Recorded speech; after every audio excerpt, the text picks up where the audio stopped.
Without surgery, Lakshmi Tatma would almost certainly have died.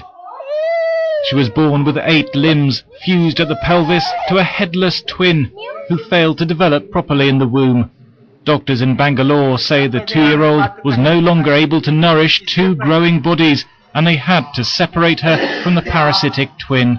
Unfortunately, we do not have a choice of waiting for the child to grow older. The problems will become even more difficult to solve as the child grows older.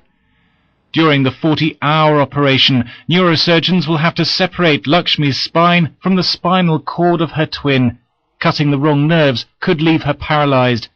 Other specialists will move her genital system and bladder from the left side of her body to their normal position. They'll also transplant a healthy kidney from the parasitic twin to replace one of Lakshmi's, which has failed.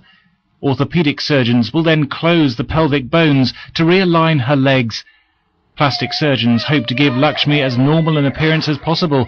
British specialists say the operation is complex. If the legs work and the nerves to the legs are okay, then the chances are the child will walk just as normal. If the pelvic organs are in order, the bladder is in order and such like, then the child may well be continent. So the future for this child is likely to be pretty reasonable.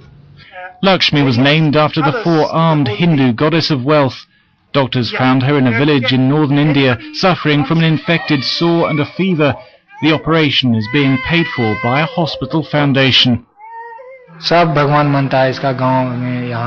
Everybody considers her a goddess at our village.